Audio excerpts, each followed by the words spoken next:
प्रिय छात्रों, halo alkanes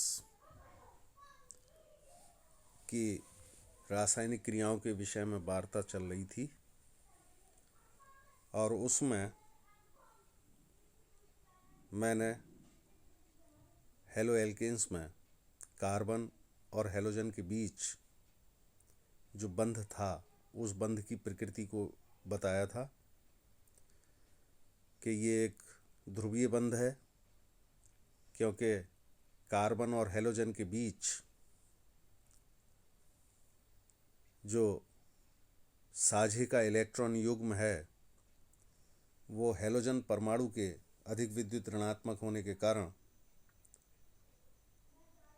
halogen परमाणु की ओर हल्का सा शिफ्ट कर जाता है। लिहाजा हेलोजन परमाणु पर पार्शियली नेगेटिव चार्ज और जो एल्काइल वाला पोर्शन है, कार्बन युक्त भाग है, उस पर पार्शियली पॉजिटिव चार्ज पैदा हो जाता है। लिहाजा बंध के अंदर ध्रुवता, पोलैरिटी आ जाती है। इस पोलैरिटी आने की वजह से वहाँ नाभिक स्नेही प्रतिस्थापन क्रियाएं शो होती हैं। और नाभिक स्नेही के बारे में मैंने वैसे फर्स्ट ईयर में भी बताया था, फिर इंटर में भी कल मैंने डिस्कस किया था कि नाभिक पर पॉजिटिव चार्ज होता है तो नाभिक स्नेही वो होगा जो पॉजिटिव चार्ज के प्रति अपना अट्रैक्शन शो करे, और पॉजिटिव चार्ज के प्रति अट्रैक्शन वही शो करेगा जिस पर इलेक्ट्रॉनों की अधिकता हो, अर्थात जिस पर लोन पेयर ऑफ इलेक्ट्रॉन हो प्रेजेंट। और लोन पेयर ऑफ इलेक्ट्रॉन जिस पर होते हैं, अर्थात वो लोन पेयर इलेक्ट्रॉन डोनेट कर सकता है, उसे हम लुईस बेस कहते हैं। तो या तो वो लुईस बेस होंगे और या फिर उन पर नेगेटिव चार्ज होगा। उन्हीं अभिकर्मकों को हम नाभिक स्नेही अभिकर्मक कहेंगे। आज चर्चा करते हैं कि कौन कौन से नाभिक स्नेही अभिकर्मक के साथ क्रिया करके क्या प्रोडक्ट मिलते हैं हेलो एल्केन के साथ में जब वो नाभिक स्नेही क्रिया देते हैं। तो इसमें ये पहले है जलीय NaOH या KOH के साथ क्रिया। जब जलीय NaOH या KOH के साथ क्रिया होती है तो रिएक्शन नोट कर लें। जैसे ये RX, ये एल्काइल हैलाइड है और इसमें NaOH या KOH जो भी चाहें वो ले लें। इसको हमने जलीय ले लिया, एक्वस। तब क्रिया क्या होगी? तो इसके आगे तीर का निशान लगा देंगे। मान लीजिए मैंने ये तीर का निशान, जगह कम है तो तीर का निशान इधर को लगा दिया। तब ये NaX बन जाएगा और OH इसके R के साथ जुड़ करके एल्कोहल की फॉर्मेशन होगी।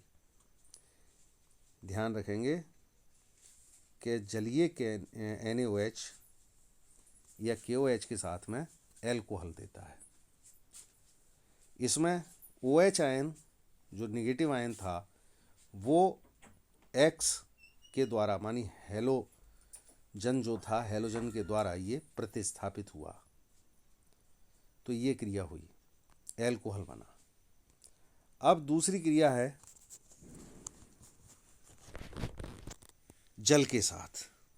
जल के साथ में जब क्रिया होगी तब भी, क्योंकि जल के अगर संरचना देखें तो ये जल है, यहाँ हाइड्रोजन और ऑक्सीजन के बीच में एक एक इलेक्ट्रॉन का साझा हुआ है। ऐसी दी सेम यहाँ भी हाइड्रोजन और ऑक्सीजन के बीच एक एक इलेक्ट्रॉन का साझा हुआ है। तो ऑक्सीजन की बाहरी कक्षा में 6 इलेक्ट्रॉन थे, लिहाजा यहाँ पर ये पूरे का पूरा 2 जोड़ा लोन पेयर ऑफ इलेक्ट्रॉन बचेंगे।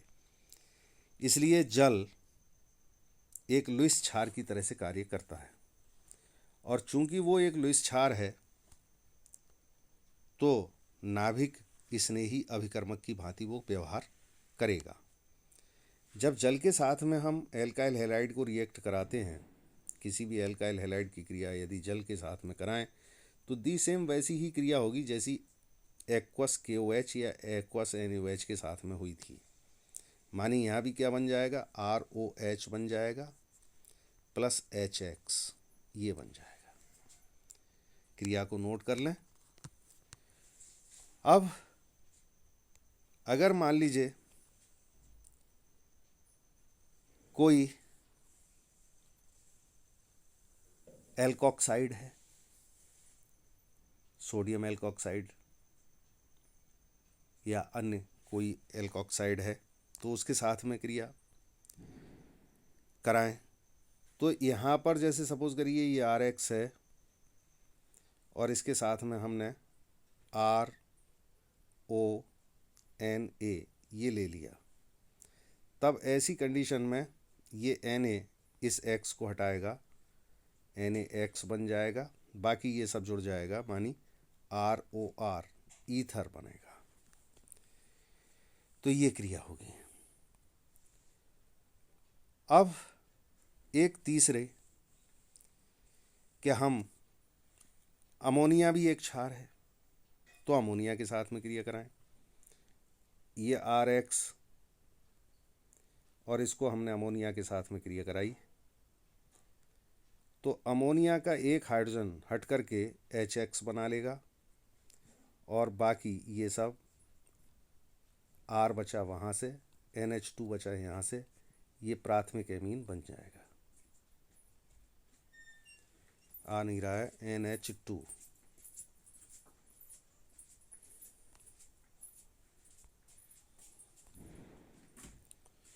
प्राथमिक एमीन बनेगा NH, ये प्राथमिक एमीन बन जाएगा। अगर इस प्राथमिक एमीन को फिर से रिएक्ट करा दें, हम प्राथमिक एमीन लिया हमने, उससे रिएक्ट करा दिया एल्काइल हैलाइड को, ये एल्काइल हैलाइड था हमारा, इसको हमने रिएक्ट करा दिया प्राथमिक एमीन के साथ में, क्योंकि ये भी एक क्षार है प्राथमिक एमीन। तो क्या बनेगा, एक H यहाँ से हटेगा, X को हटाएगा, HX प्लस अब द्वितीयक एमीन बन जाएगा जिसमें NH होगा और एक तरफ एक R हो जाएगा, एक तरफ दूसरा R हो जाएगा, एक ही R एक ही R, तो द्वितीयक एमीन बन जाएगा। लेकिन द्वितीयक एमीन भी क्षार है तो द्वितीयक एमीन से क्रिया कराएं। तो अगर द्वितीयक एमीन से आपने क्रिया कराई, R R NH, इससे क्रिया कराएंगे तो ये H इस X को हटाएगा, HX बन जाएगा प्लस अब 3R से केवल चूंकि वहाँ H हट चुका है तो N ही रह गया, तो ये तृतीयक एमीन बन जाएगा। टर्सरी एमीन को यदि रिएक्ट कराएं हम, क्योंकि टर्सरी एमीन भी एक क्षार है, ये रहा टर्सरी एमीन और टर्सरी एमीन को हमने रिएक्ट कराया RX एल्काइल हैलाइड के साथ, तब क्या होगा, तब ये एक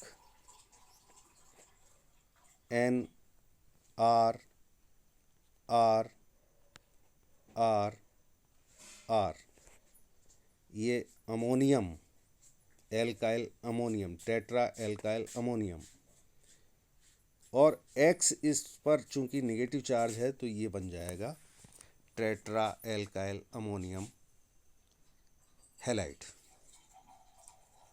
मानिए एक लवण बनेगा, अमोनियम लवण। अब आती है बात पोटेशियम साइनाइड के साथ क्रिया। तो जब ये पोटेशियम साइनाइड से क्रिया करेगा, ये RX था, इसने KCN के साथ में क्रिया की, तो पोटेशियम साइनाइड के बारे में एक बात बताते चलें कि पोटेशियम साइनाइड एक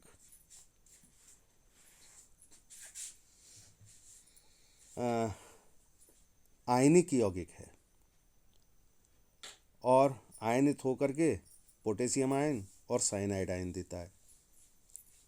लिहाजा साइनाइड आयन में दो न्यूक्लियोफिलिक केंद्र होते हैं, मानी वो कार्बन की तरफ से भी जुड़ सकता है और नाइट्रोजन की तरफ से भी जुड़ सकता है। यानी साइनाइड आयन एक एम्बिडेंट आयन है जिसमें दो न्यूक्लियोफिलिक केंद्र हैं, वो दोनों तरफ से जुड़ सकता है। इसमें एल्काइल साइनाइड बनेगा जब वो पोटेशियम साइनाइड के साथ में क्रिया करेगा, क्योंकि पोटेशियम साइनाइड आयनित हो जाता है और साइनाइड ज़्यादा स्थायी है जब कार्बन कार्बन के बीच में बंध बने। मानी एल्काइल में जो कार्बन है प्रेजेंट वो और इस कार्बन जो साइनाइड का कार्बन है इसके बीच में बंध बनेगा तो ज़्यादा स्थायी बंध बनेगा। इसलिए ये इस टाइप से क्रिया होगी +KX ये बन जाएगा। लेकिन यहीं पर अगर हम थोड़ा सा AgCN ले लें,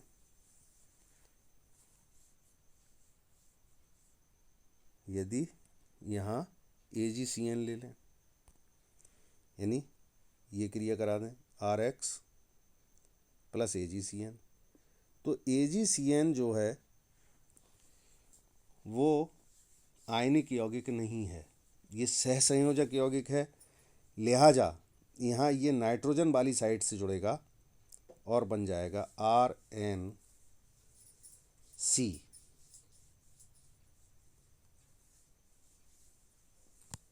आइसोसाइनाइड। तो ये ध्यान रखना है क्योंकि ये दोनों क्रियाएं एक जैसी लगती हैं AgCN के साथ और KCN के साथ। तो ये दोनों क्रियाएं आपको ध्यान रखनी है कि KCN के साथ में वो एल्काइल साइनाइड बनेगा जबकि सिल्वर साइनाइड के साथ में वो आइसोसाइनाइड बनाएगा। बाकी